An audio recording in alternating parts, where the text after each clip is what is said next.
sa inyo. Nem, share mo rin yung sa'yo. Share mo rin yung sa'yo. Ay, hindi na John. Asya pa isa dito.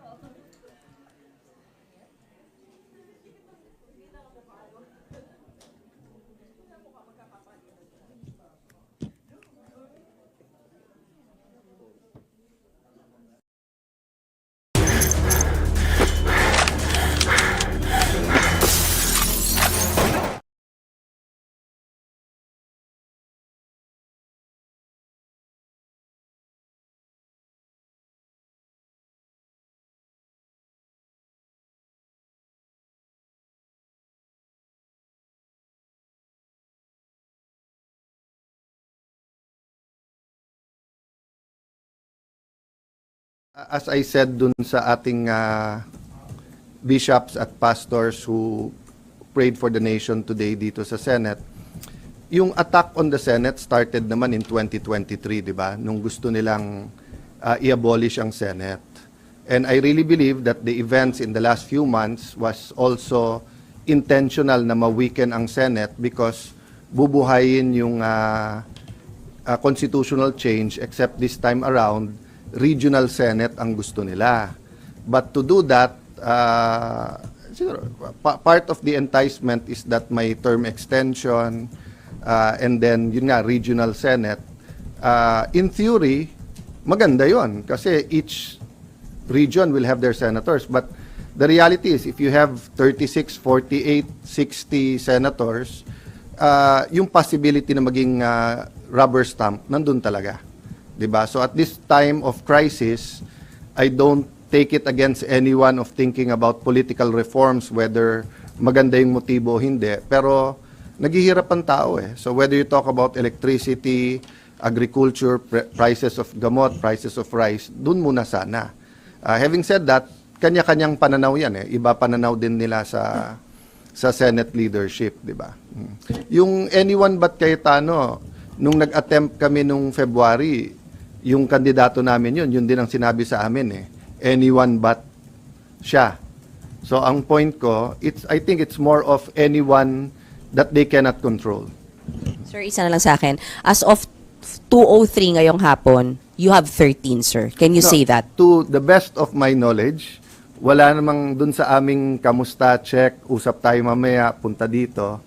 'Di ba? So now, if pag-usap namin, biglang may kakausap sa amin, that's beyond my control, no? So meaning, as of Saturday and Sunday, so nag-meet pa kami Saturday, usap, made calls, hindi ko naman nakausap lahat yesterday, talk to some, okay pa lahat, sabi yung walang bibigay, pero grabe ang pressure. At saka talagang pinag-aaway, sinasabi daw, may 13 na, may 14. So as of this morning, 7 o'clock, 7:35, sa 8 o'clock, may tumatawag na.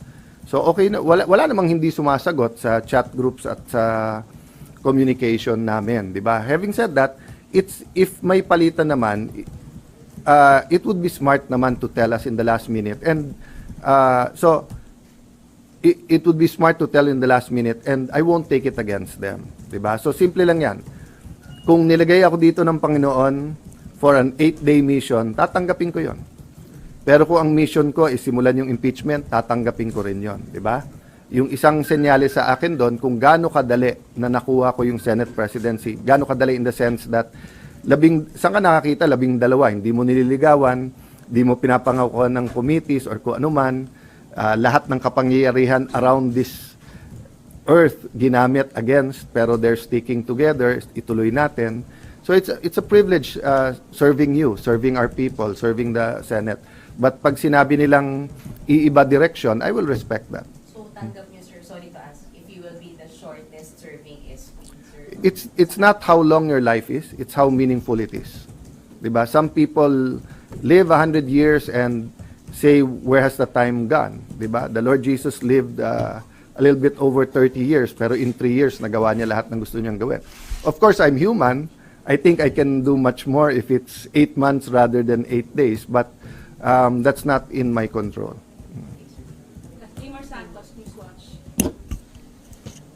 Hi, sir. Sir, your reaction lang po, merong mga calls for your resignation after what happened.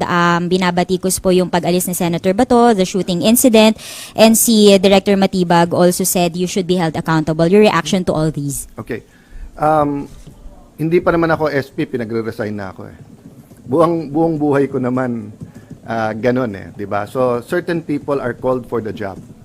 So even before I took office as Senate President, tinanong ko sa 12, bakit ako? And may reason kung bakit ako. Maybe because I was there during the time of crisis. You remember, nung pandemic, nag-break ang Senate, 'di ba? Ang House, mas marami kami. Gusto nila mag-break kami. Sabi ko, hindi pwede. Kailangan makita nila may gobyerno. Konti na lang siguro tayo dito. I don't blame naman yung mga nagsuggest sa akin Wednesday night na wala daw pasok the next day, Thursday, at i-cancel lahat. Sabi ko, hindi pwede. Kailangan makita nila may gobyerno dito. So, ang message ko sa NBI, hindi nyo natibag ang Senado. Under Alan Cayetano, hindi nyo natibag ang Senado. So, kung sino man, if I continue or may papalit sa akin, okay? Ulitin ko ha, during my watch, hindi nyo natibag ang Senado. Now, kung if I remain or kung papalitan ako, sana hindi matibag ang Senado.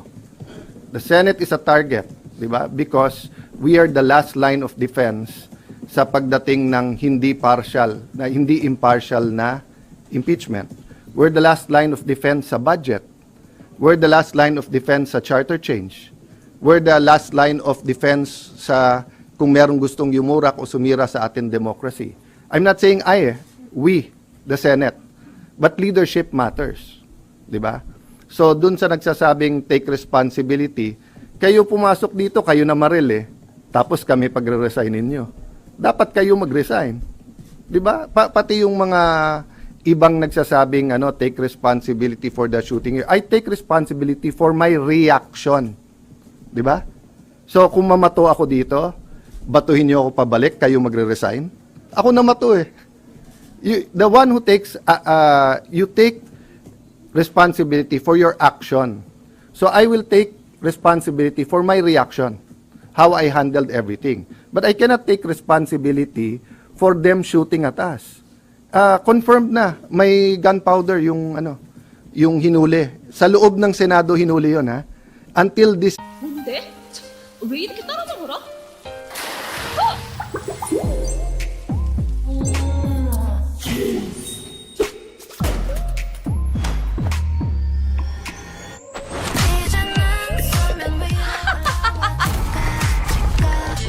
총성! Yes, I can!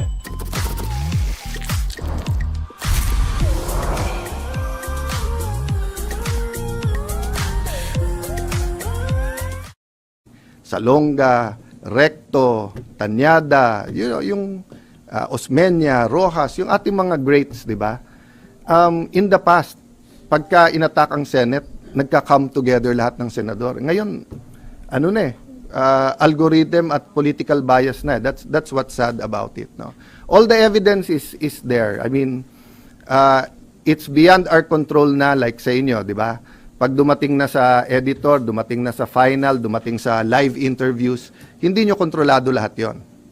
Pero yung personal experience nyo at personal testimony nyo, meaning, pag tinanong kayo ng kapatid nyo, anak nyo, pag uwi nyo, ano ba talaga nangyari?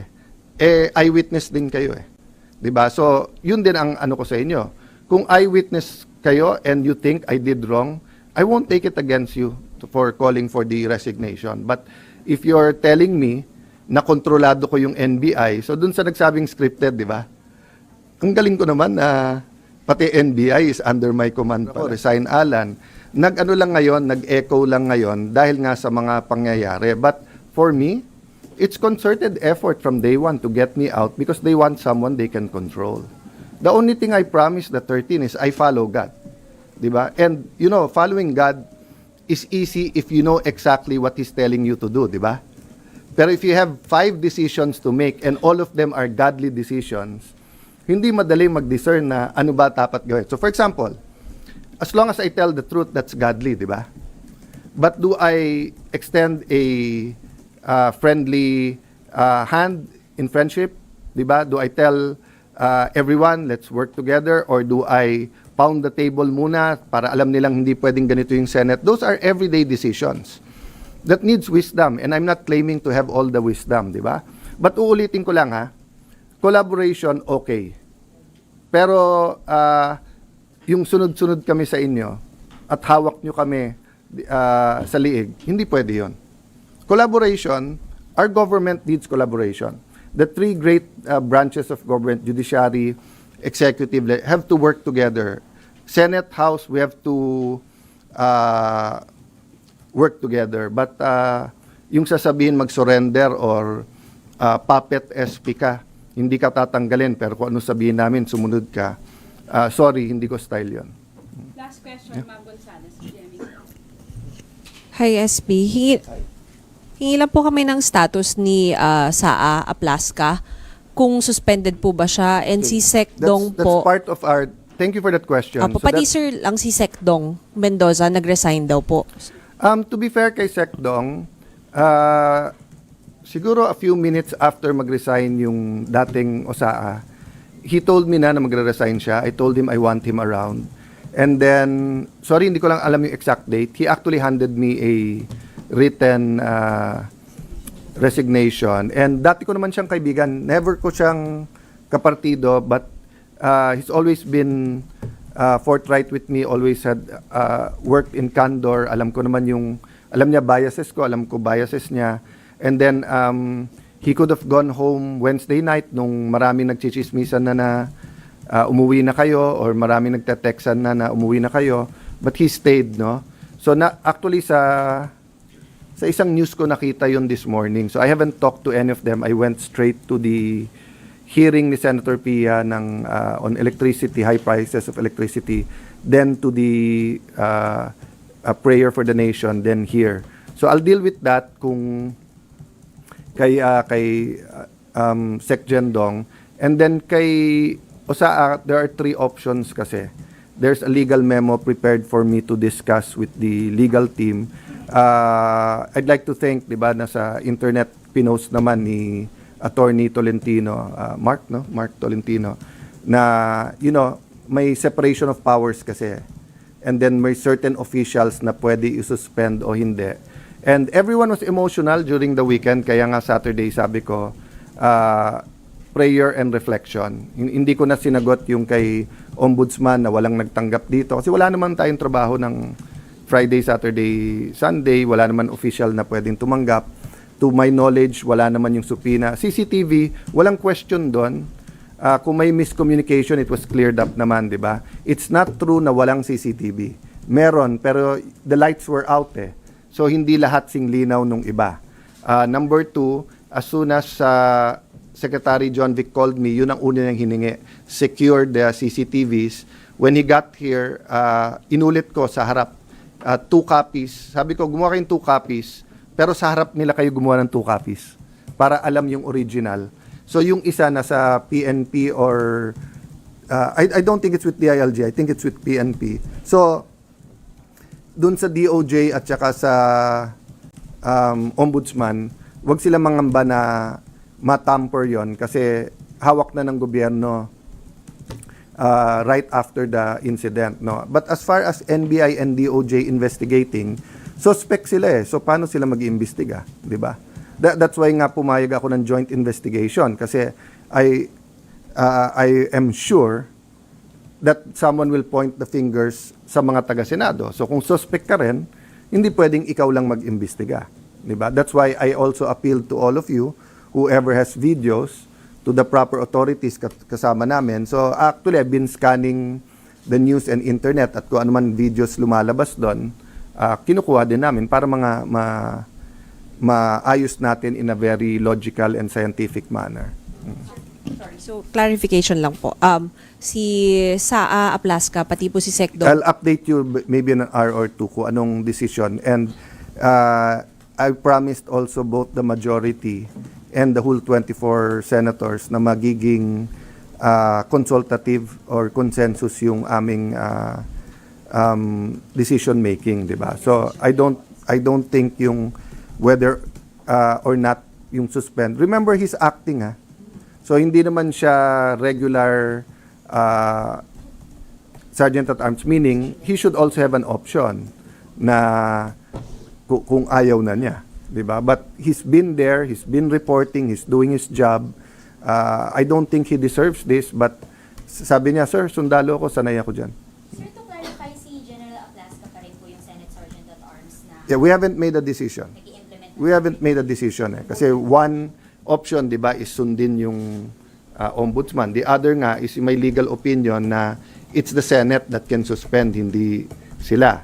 And then one is to suspend pero to question sa CA. The other one is sila mag-question sa CA. So there's really 1,000 decisions that have to be made, but I just want to focus on convening as an impeachment court, organizing the Senate para wala nang magsabi-sabi na delay. Beside those two priorities, then pwede natin isa-isahin ko ano man ang mga kailangan nating gawin, no? Sir, sorry.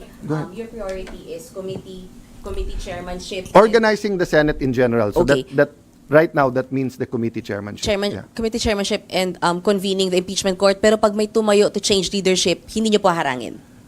That's their right. But priorities are priorities, di ba? So kahit may tumayo Di po, ba sila naman nagsasabi before or kakampi nila kung hindi sila na di-delay namin yung impeachment. So kung gusto nilang i-delay nila. I've been in the Senate long enough na kahit majority ka, kung gusto mo talagang i-delay, maraming pwedeng gawin eh. 'Di ba? Sabay-sabay lang kayo tumayo, madi-delay mo. But I'm expecting a very naman decent and honorable exchange mamaya. so if 'Di ba? there will be moves, sorry sir, isa na lang. Yes, If there go will be a move for a change of leadership, ipopush nyo na Priority mag-convene yun. muna. Hindi. If there's a move to change leadership, priority yun.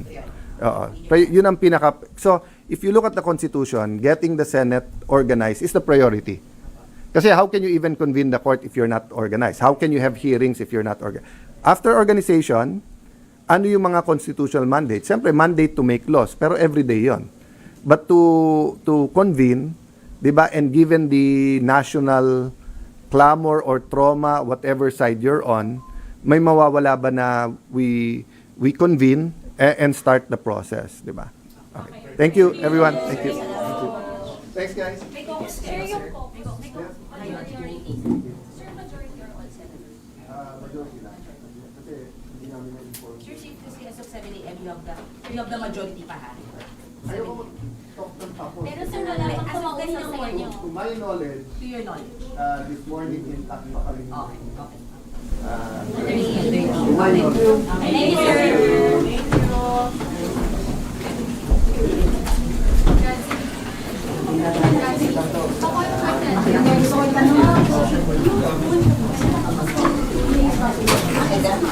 Uy, kanina pong Training pa.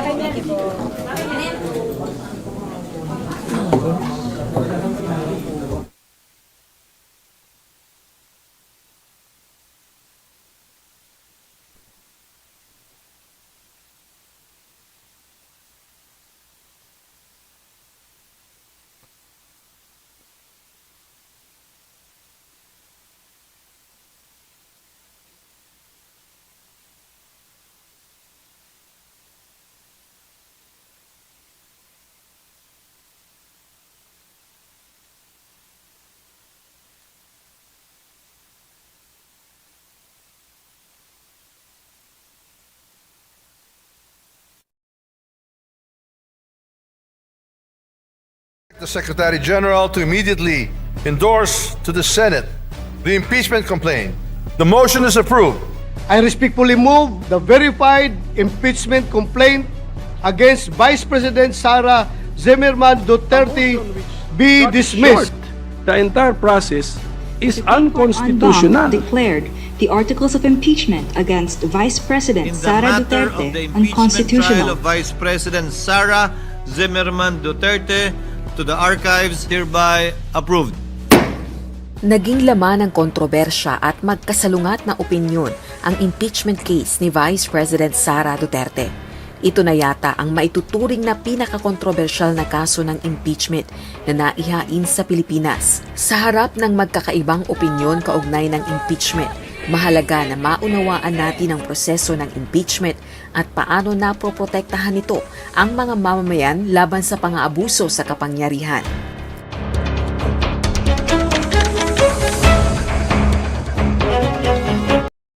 You know. Wait, you don't know what these are? You must not have a college student, or you've never moved. These are 24 different storage bags. They're huge.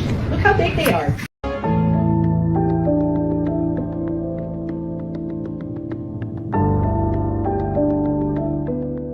Ang opisina ng Pangulo at Pangalawang Pangulo ay nagbibigay ng mataas na kapangyarihan sa sinumang maihahalal at maluluklok dito, kapangyarihan na nagiging prone o lantad sa pang-aabuso. Paano nga ba kung umabuso sa kapangyarihan ang mga matataas na opisyal ng pamahalaan? Under our 1987 Constitution, ang impeachment, ito ang proseso kung saan ang mga impeachable officials ay maaaring tanggalin sa pwesto kung sila ay nag-violate ng Constitution, specifically if it is a culpable violation of the Constitution, if sila ay nag-commit ng treason, bribery, graft and corruption, other high crimes, or betrayal of public trust. Sa kaso ni Vice President Sara Duterte, naharap siya sa ilang impeachable offense. From the articles of impeachment which were transmitted to the Senate by the House of Representatives, ang ilan sa mga grounds na kanilang ini-invoke or ina-allege rather against the Vice President ay yun na nga, culpable violation of the Constitution. Isang instance dito yung di umano'y pagtatangka sa buhay ng ating presidente na si President Ferdinand Marcos Jr. at sa kanyang asawa, si First Lady Marcos. Isa rin sa mga grounds or ang mga nakalagay sa articles of impeachment ay ang alleged na bribery within the Department of Education. Another factor is with respect to graft and corruption. Ito nga yung sinasabi nila na again, allegedly, ay may higit sa 100 milyon na hindi maipaliwanag na confidential funds. Ang impeachment sa Pilipinas ay hinango sa proseso ng impeachment sa Amerika, layuning matiyak ang pananagutan sa mga opisyal na hinalal ng bayan. This is one of the aspirations also of our present Constitution, that we must highlight accountability of public officers, and we must emphasize that the power is in the people. Sovereignty resides in the people, and all government authority emanates from them. Ang layunin ng mekanismo na ito ay, of course, panagutin ang mga impeachable officials at tanggalin na sila sa pwesto dahil kumbaga ay tinraidor nila ang tiwala ng mga bumoto sa kanila. Ang Kongreso ng Pilipinas ang may kapangyarihan na magpasimula ng proseso ng impeachment.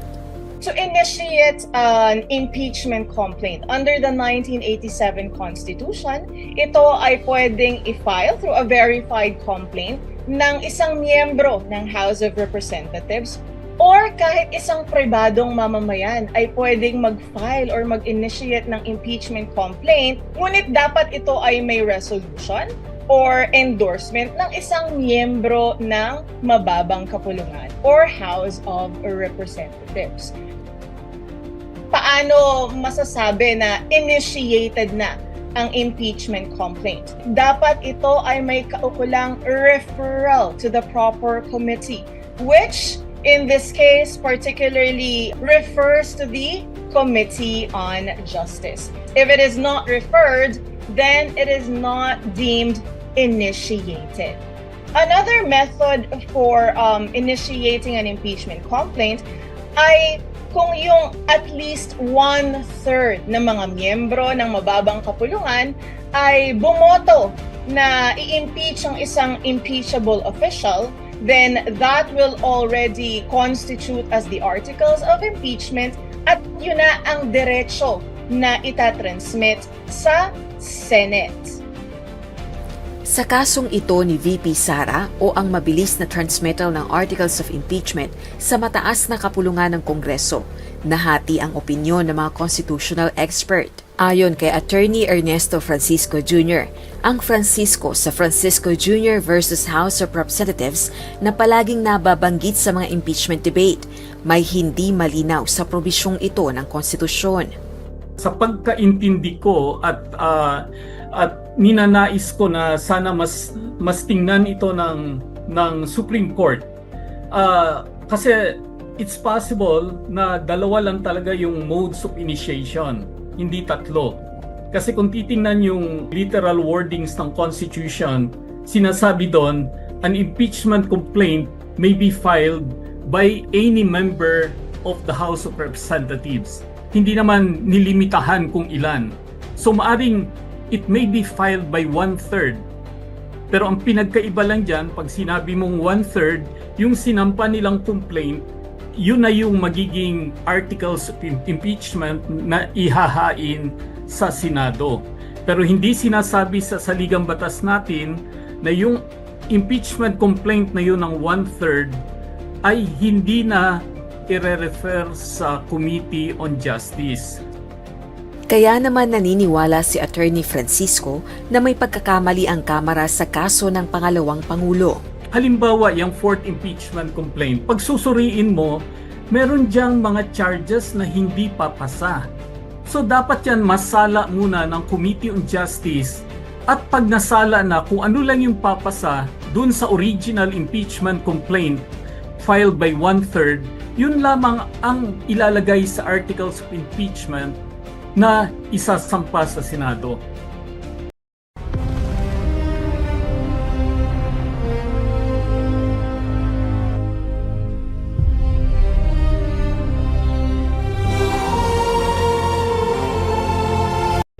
I think based on the Francisco ruling, at that point in time, effectively inabandon or dinismiss na yung first 3 impeachment complaints. Kasi sa Francisco ruling, hindi sinasabi doon na an impeachment proceeding is deemed initiated by the filing of an impeachment complaint and referral to the Committee on Justice alone. Ang sinasabi doon, filing of the impeachment complaint plus House action. Pero para kay Attorney Jennifer Arlene J. Reyes, pinahihintulutan ng batas ang naging hakbang na ito ng Kamara.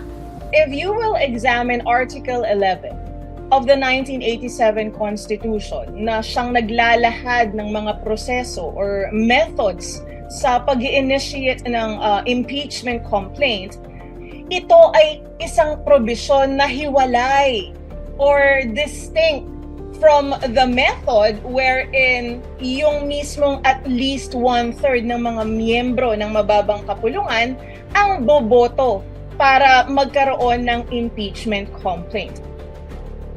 In case the verified complaint or resolution of impeachment is filed by at least 1/3 of all the members of the House, then the same shall constitute the articles of impeachment, and trial by the Senate shall forthwith proceed. To further simplify, yung sinasabi na proper referral to the Committee on Justice, ito ay under paragraph 2, section 3 ng Article 11. On the other hand, yung metodolohiya na at least 1/3 of the members of the House ang boboto para magkaroon ng impeachment complaint, paragraph 4 of section 3 of Article 11. So, hindi sila magkapareho. Kapag ang isang impeachable official ay matagumpay na na-impeach sa mababang kapulungan, sa Senado na nakasalalay ang mga susunod na hakbang. If the articles of impeachment were already transmitted to the Senate, under our 1987 Constitution, trial by the Senate shall forthwith proceed. Pero hindi ganito ang nangyari sa kaso ni VP Sara. Hanggat walang sesyon at hindi na-convene ng may sesyon, walang trial na pwede maganap habang kami naka-recess. Klaro at maliwanag sa rules namin yun. Ang panindigan na ito ng liderato ng Senado ay umani ng iba't ibang reaksyon mula sa mga legal expert. In the case of Pimentel Jr. versus a Joint Committee of Congress, the Supreme Court elucidated that kapag nagtatapos ang isang kongreso or pag ito ay nag-a-adjournment sine die, ang nagtatapos lamang ay ang mga legislative duties or works ng kongreso na iyon. Hindi ibig sabihin na yung mga ibang trabaho nila which is non-legislative in nature ay hindi na pwedeng ma-carry over sa next na kongreso or mag-continue.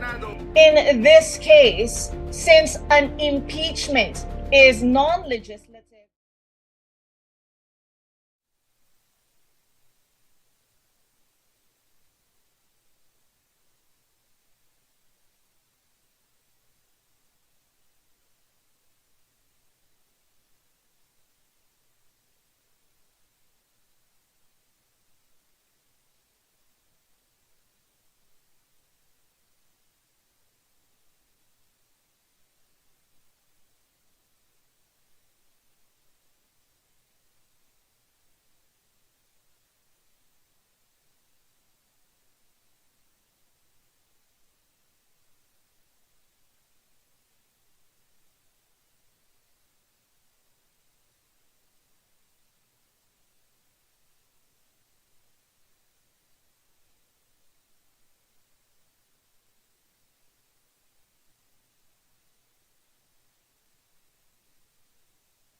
The 64th session of the Senate in the first regular session of the 20th Congress is hereby called to order.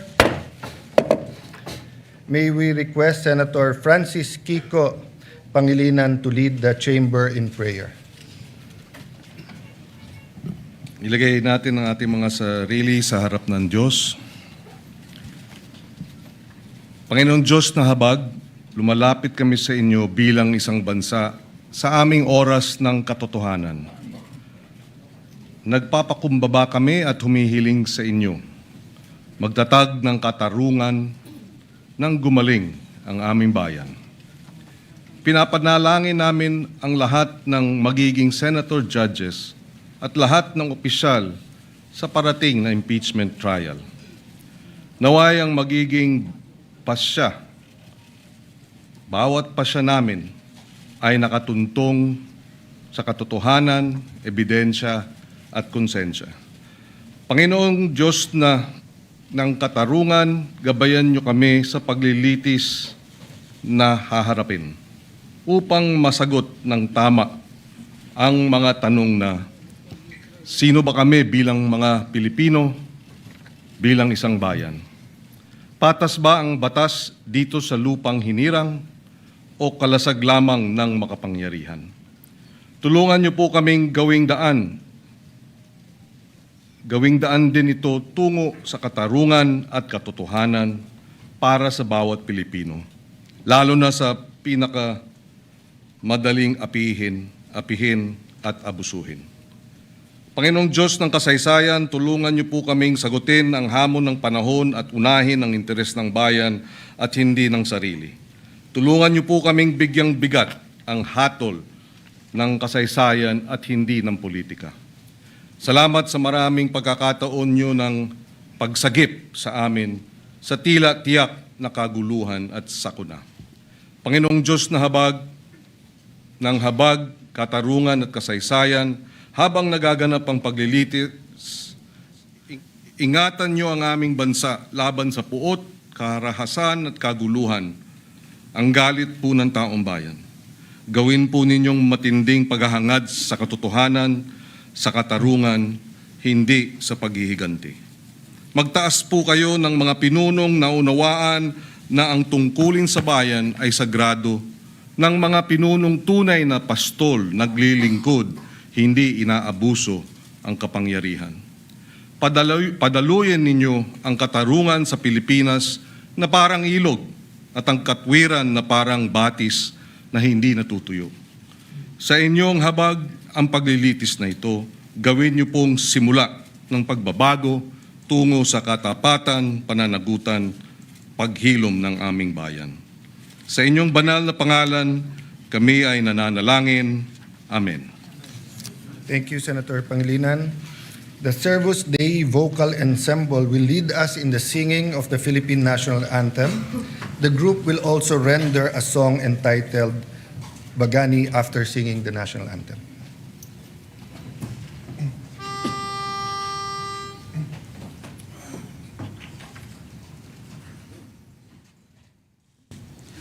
Bayang magiliw, pera sa silanganan, alam ng puso, sa dibdib mo'y buhay. Lupang hinirang, duyan ka ng magiting, sa manlulupig, di ka pasisingin. Sa dagat at bundok, sa simoy at sa langit mong bakaw, may dilag kang tula at awit sa paglayang minamahal.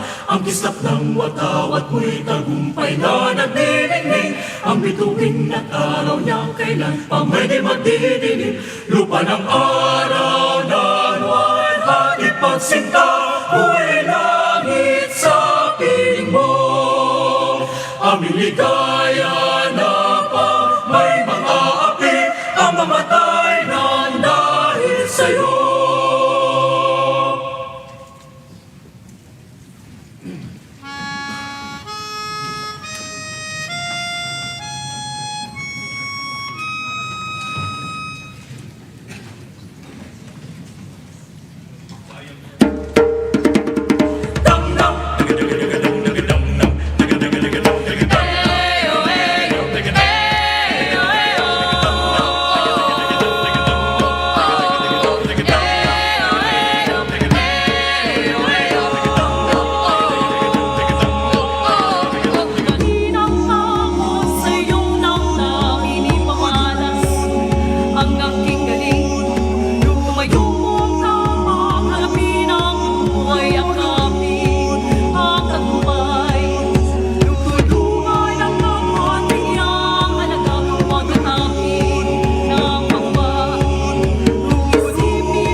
Thank you very much, Servus Dei Vocal Ensemble, much appreciated. Good afternoon, dear colleagues. Acting Majority Leader. Yes, Mr. President, thank you. Mr. President, I move that we dispense with the reading of the journal of the 63rd session, May 13, 2026, and consider... Oh, I'm sorry, Majority Wala pa Leader. pala. We'll do Sorry. the roll call first. may we Yes, my apologies. move for the rolling of the... Roll call, please, Mr. President. I move to call the roll, Mr. President. Sorry. There's no objection, we will call the roll. Roll call of members. Honorable Senator Aquino, Senator Cayetano Pia, Senator De La Rosa, Senator Ejercito, Senator Escudero, Senator Estrada, Senator Gatchalian, Senator Go, Senator Hontiveros, Senator Lacson, Senator Lapid, Senator Ligarda, Senator Marcoleta, Senator Marcos, Senator Padilla, Senator Pangilinan, Senator Soto, Senator Tulfo Erwin, Senator Tulfo Rafi, Senator Villanueva, Senator Villar Camille, Senator Villar Mark, Senator Subiri. The Senate President is present.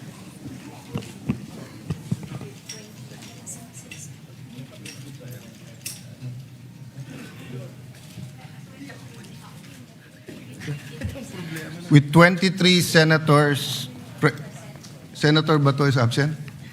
Okay, with 23 senators present, the chair declares presence of a quorum. Thank you, Mr. President. Before we proceed, may I just be allowed to recognize guests from the gallery, guests of Senator Ligarda, Mayor Mar Mission of San Remigio Antique. Mr. President. Mr. President, at this juncture, we would like to, first of all, put on record our sincerest thanks and gratitude for the valuable contribution of our Secretary General of the Senate. And I've seen firsthand his sacrifices and willingness to walk the extra mile just to preserve the dignity of the institution. So we just want to put that on record. At the right time, I think we should honor him with a resolution. Yes. And is he also the first to be a SecGen of both the House and the Senate? And to be fair, he actually resigned right away. I asked him to continue. And actually, I'm asking him to continue in a different manner. But, dear colleagues, the SecGen Mendoza did a great service to both houses. We and I'd wanted to put on recognize. record, the name is Dong Mendoza, Yes. former congressman of the great province of Batangas. And with that, Mr. President, and following the relinquishment of the position by our former Secretary of the Senate, I move that we proceed to the election of a new Secretary of the Senate. So move, Mr. President. Yes. I consulted the minority leader, and because the SecGen will also be the clerk of court of the impeachment proceeding. So there are no objections. We will proceed.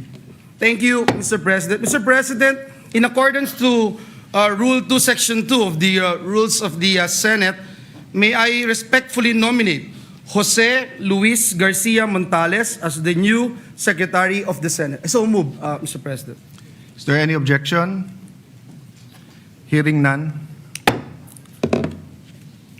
Thank you, Mr. President. And there being no other nominations, may I respectfully move that the period of nominations be closed. So move, Mr. President. Is there any objection? Hearing none. The motion is approved. Pursuant to the rules of the Senate, there being no other candidate for the position of Senate Secretary, the voting will be viva voce. Those voting for Attorney Montales, please say aye. The ayes have it. Congratulations, Attorney Jose Luis Montales. Those who are again, say nay. Okay. Thank you very much for... The ayes have it. And Jose Luis Montales is hereby declared as proclaimed as the Secretary of the Senate, the second to have been both SecGen of the House and the Senate. Thank you, Mr. President. May I move for a minute suspension to allow our new Senate Secretary to ascend the rostrum and take his oath. So move, Mr. President. No, thank you. Thank you.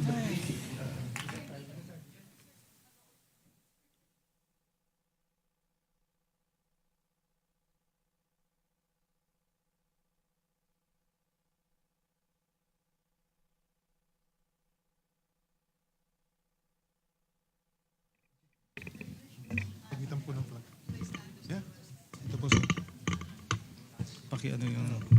Wala si Ses. Wala si Ses. Konti. Okay. I state your full name. I, Jose Luis Garcia Montales, Having been elected to the position of Secretary of the Senate, having been elected to the position of Secretary of the Senate, do hereby solemnly swear do hereby solemnly swear that I will well and faithfully discharge, that I will well and faithfully discharge, to the best of my ability, to the best of my ability, the duties of my present position, the duties of my present position, and of all others I may hereafter and of all others I may hereafter hold under the Republic of the Philippines, hold under the Republic of the Philippines, that I will support and defend the Constitution of the Philippines, that I will support and defend the Constitution of the Philippines, that I will obey the laws, that I will obey the laws, legal orders, and decrees legal orders, and decrees promulgated by the duly constituted authorities, promulgated by the duly constituted authorities, and maintain true faith and allegiance and maintain true faith and allegiance to the Republic of the Philippines, to the Republic of the Philippines, and that I impose this obligation and that I impose this obligation upon myself voluntarily, without mental reservation or purpose of evasion. So help me God. So help me God. Thank you, Pia.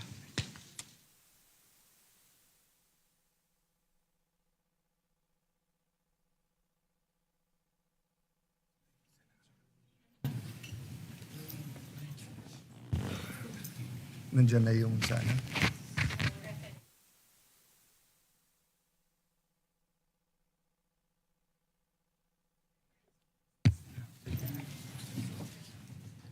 Session is resumed. Mr. President, I move that we dispense with the reading of the Journal of the 63rd Session, May 13, 2026, and consider the same as approved.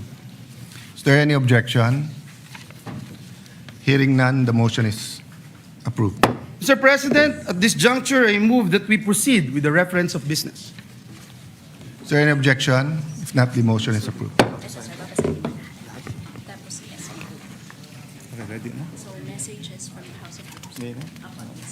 Messages from the House of Representatives.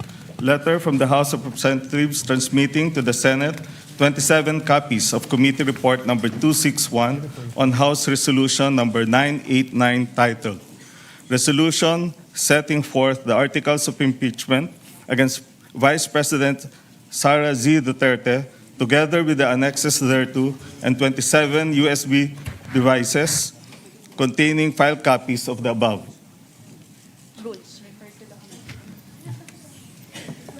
Referred to the Committee on Rules. Letter from the House of Representatives transmitting to the Senate the sealed box containing the documents from the Bureau of Internal Revenue relative to the impeachment proceedings against Vice President Sara Z. Duterte. Referred to the Committee on Rules. Letter from the House of Representatives informing the Senate that, in accordance with Section 16, Rule 6 of the Rules of Procedure in the impeachment proceedings of the House of Representatives, 20th Congress, Representatives Luis Ro, Ridon, Gutierrez, Zamora, Defensor, Diokno, De Lima, Bagao, Flores, Suan, and Chua have been elected as prosecutors in the impeachment trial against Vice President Sara Z. Duterte. Referred to the Committee on Rules.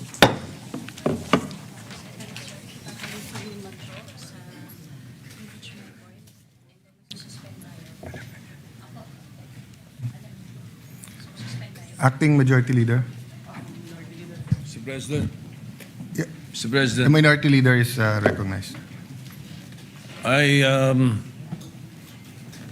I heard, and we saw the notice, the message from the House of Representatives, and you have referred the articles of impeachment to the Committee on Rules. May we know if we have already constituted the Committee on Rules?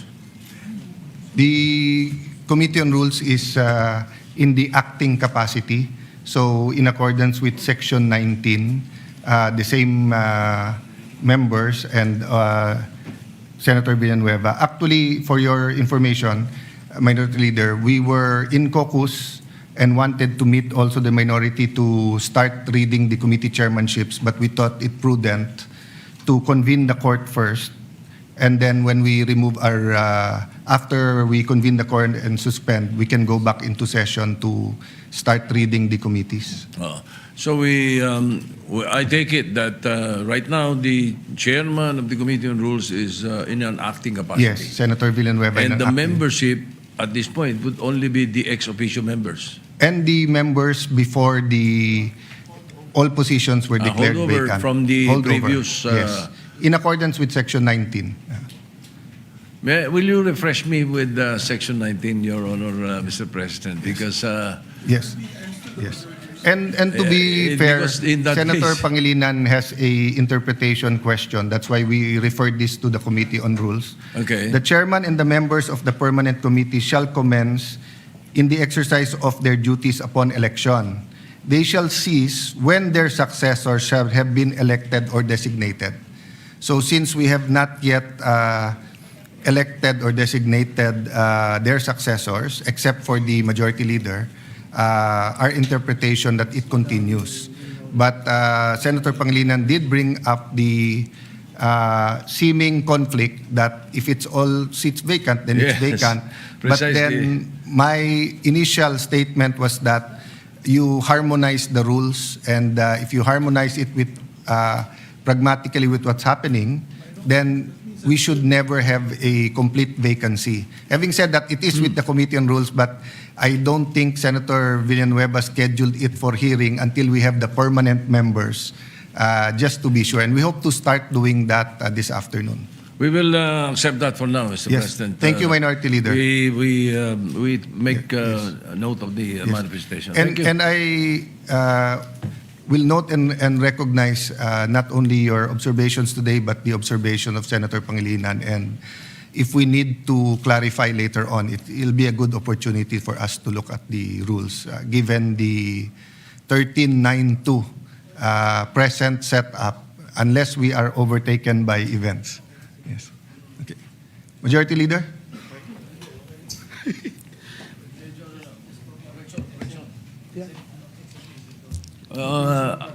Correction, Mr. President, 1311. Yeah, well, it hasn't been corrected because Senator Subiri and Senator JV said that they are independent, but same with Senator Pia and I, we started out independent, and then Senator Subiri asked us if for the purposes of we can join the majority. So it's their choice if they remain minority or they join the majority, or if you can get 2 more members, then you will be the new majority. Yes, Mr. President. Mr. President, may I? Of course. Former Senate President Zubiri. Thank you very much, Mr. President. I would like to be associated with the minority bloc, Mr. President, if I may. Binatikos nga ako nila, sabi nila na ako'y nag-fence sitting at nag-abstain. Nag-abstain lang ako para have a free hand to vote on which issue that I think is important for the Filipino people. But when it comes to the organization, I would like to associate myself with the minority, Mr. President. Thank you. Thank you, Senator Subiri. Yes. So, Senator Ejercito would also like to manifest. Yes, first of all, Mr. President, I'd like to thank Mr. President for the trust and honor that I was offered to become the majority leader. But as I have mentioned to you personally, that as of this time, I would rather maintain my independence, and with what is happening all over, I think I'll be able to perform my tasks very well and my pet programs very well as an independent. But again, nonetheless, Mr. President, I would like to thank you for the trust and confidence.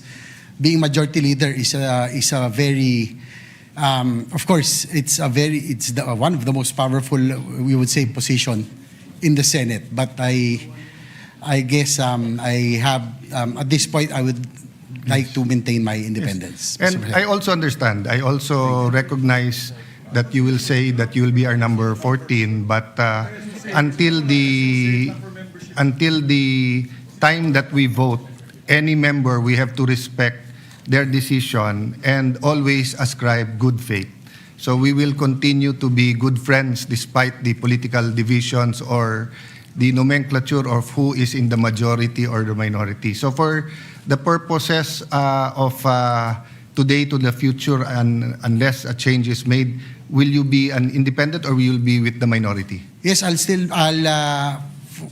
for now, Mr. President, I'll be with the minority. Okay. But again, I would like to thank you for that and for the respect. And we will all still be friends, no matter what. Thank you, Mr. Thank you, President. Senator Ejercito. So the Secretariat has that noted, and we can now compute the membership at a 13-11 proportion, so that we do not, we're not accused of any delay. Acting Majority Leader, what's your pleasure Yes, Mr. about the President. articles of Yes, impeachment? Mr. President, just to put on record, as Senator JV made mention, his statement is for the purposes of proportional representation in the membership of committees. Also, Mr. President, Senator Lacson asked this representation to put also on record the membership of the Senate Committee on Rules or ex officio members would have to be the new ex officio members. So just to put Yes. that on record, Mr. President. That's a correct observation Yes. from Senator Lacson. Thank you. Mr. President, with the permission of the body, the articles of impeachment have been referred to the Committee on Rules. May I respectfully move to refer the articles of impeachment to the impeachment court. I so move, Mr. President. Is there any objection? There's no objection. It is so referred. Mr. President, may I move that we suspend the session to convene the impeachment court. So move, Mr. President. If there's no objection, we will suspend and convene the impeachment court.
The impeachment trial of Vice President Sara Zimmerman Duterte is hereby declared open.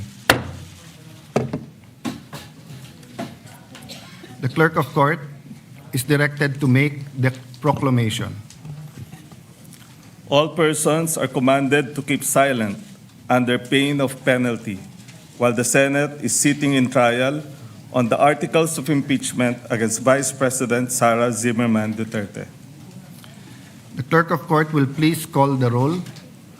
Roll call of members. The Honorable Senator Judges Aquino, Cayetano Pia, De La Rosa, Ejercito, Escudero, Estrada, Gatchalian, Go, Ontiveros, Lacson, Lapid, Legarda, Marcoleta, Marcos, Padilla, Pangilinan, Soto III, Tulfo Erwin, Tulfo Rafi, Villanueva, Villar Camille, Villar Mark, Zubiri, the Senate President. With 23 senator judges present, the chair declares the presence of a quorum. Senator Judge Villanueva. Yes, Mr. President, Sir Presiding Officer, may we request Senator Judge Camille Villar to ascend the rostrum to administer the oath of the Senate President.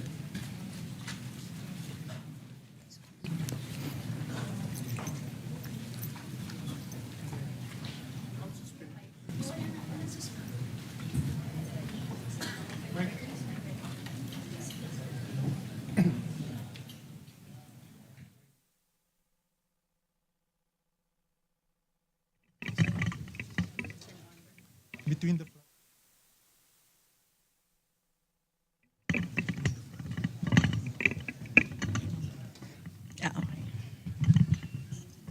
Anytime.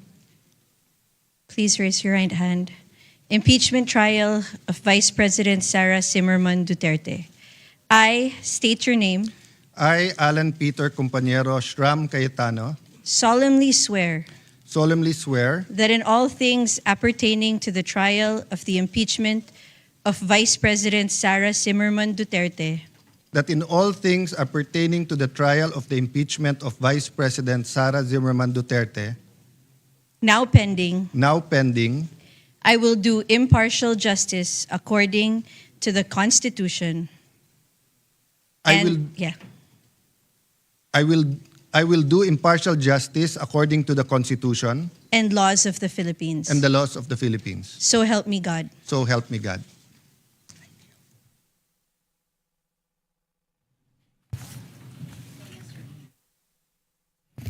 At this time, I will administer the oath of each of the senator judges in the chamber in conformity with Article 11, Section 3, Paragraph 6 of the Philippine Constitution and Rule 3 of the Senate Rules of Procedure on Impeachment Trials. May we request everyone to rise.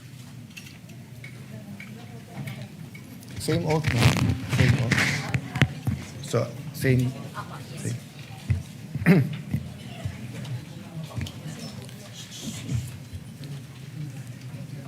I state your name.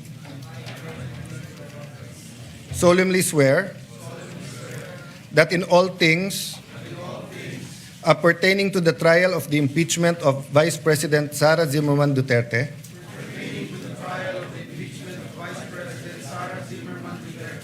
now pending, I will do impartial justice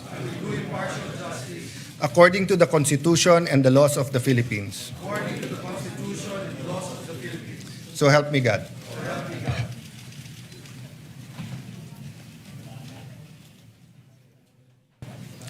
Senator Judge Villanueva. Thank you, Mr. President.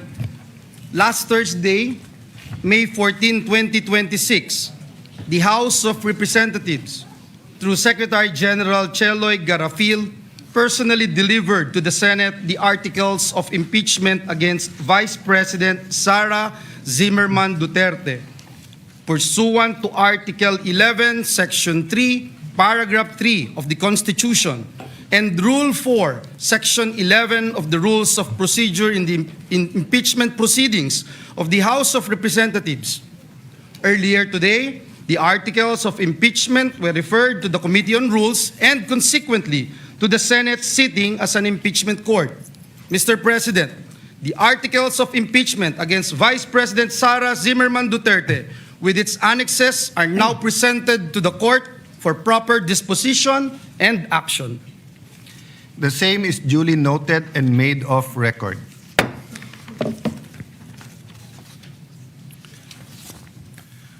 For the record, Resolution number 39 or the Rules of Procedure on Impeachment Trial shall continue to apply.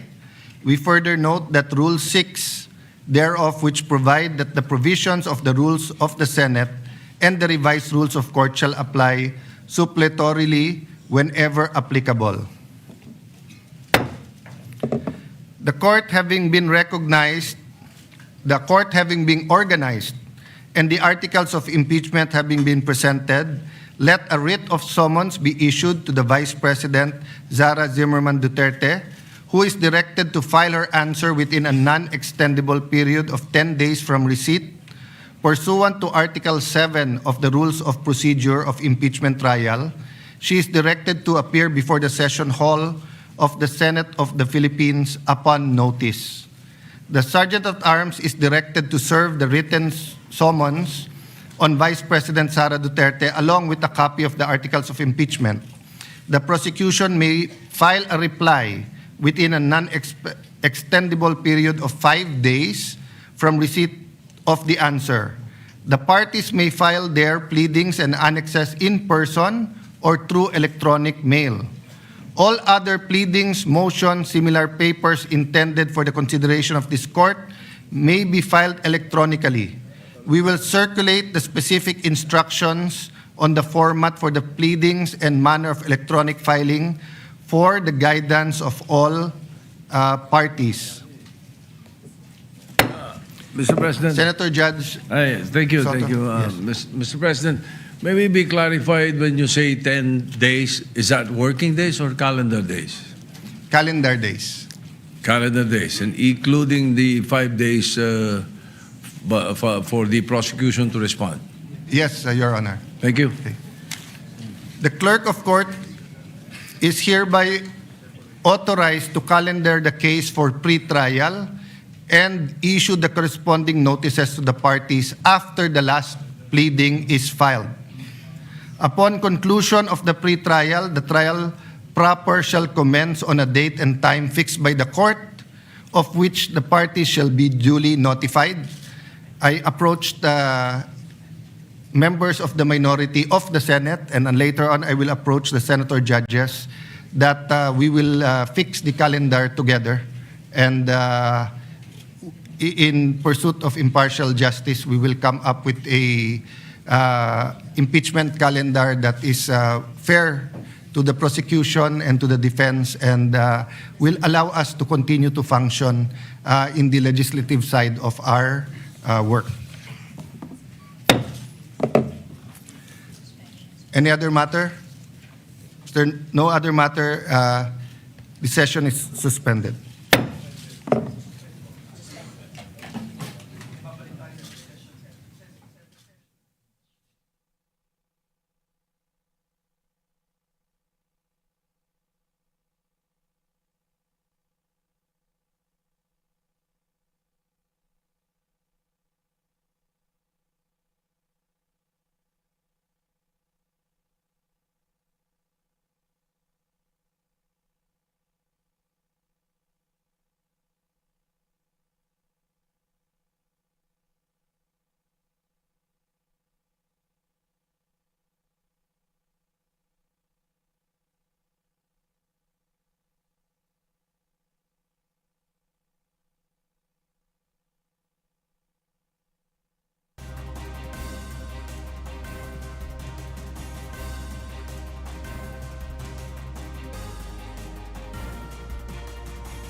Kayo naman magagalit.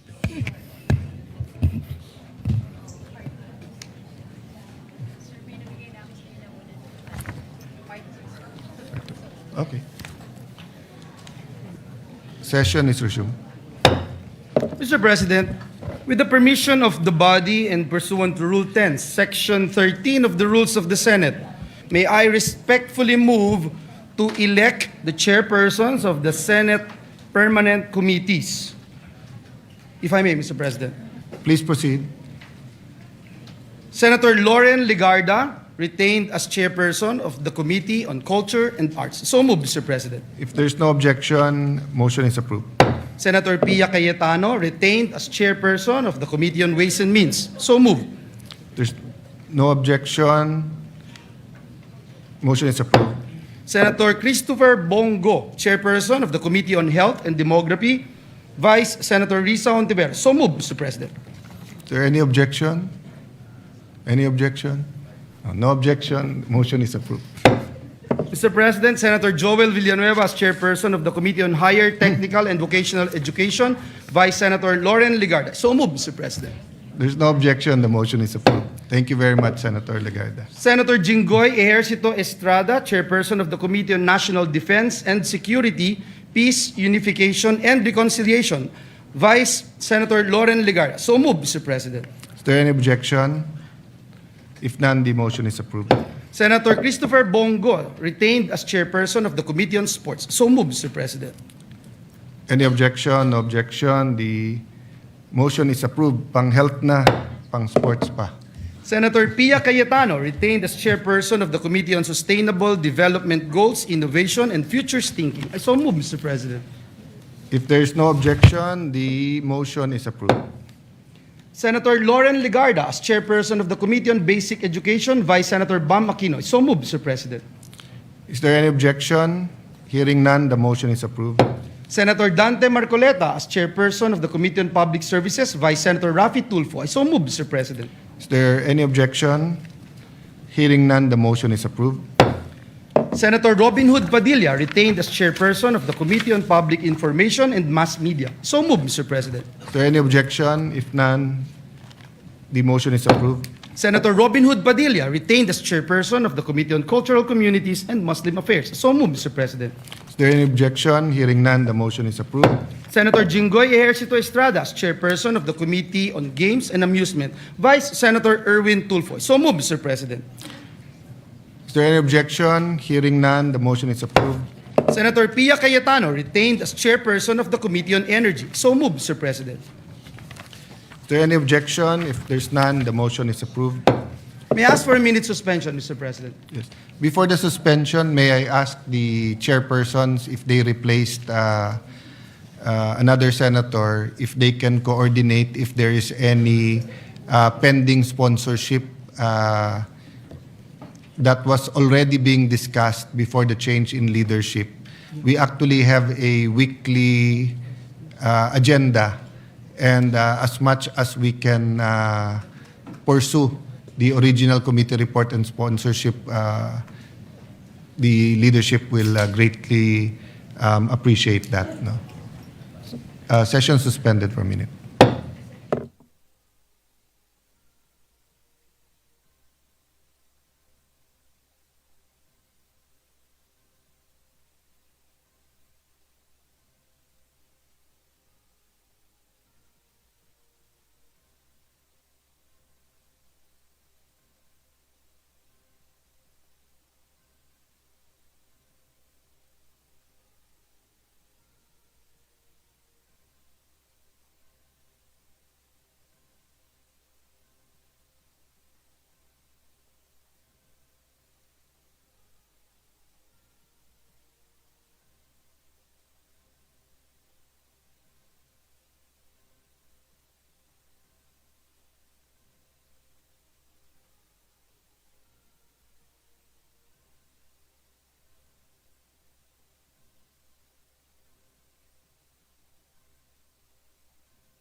Ay, Joel.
Session is resumed. Majority Leader. Yes, Mr. President. Mr. President, to give the new chairperson of the... Are we going to elect the Majority Leader? Mr. President, Tomorrow, either people are waving to me or saying no, so maybe we can take it up no, tomorrow. Mr. President, I would gladly elect Mr. President with the indulgence of our colleagues and with the permission of the body, especially with our... Majority Leader, we'll just do it tomorrow. Oh, okay. Okay. Yes, Mr. President. Now, Mr. President, as I was saying a while ago, to give our new chairman of the different Senate committees time to coordinate with the committee secretaries and committee reports pending in the plenary, and at the same time for the members to have more time in reading the articles of impeachment. Mr. President, may I respectfully move that we adjourn the session until 3 o'clock in the afternoon of Tuesday, May 19, 2026. I so move, Mr. President. Is there any objection? There being none, the session is adjourned until 3 o'clock in the afternoon, Tuesday, May 19, 2026.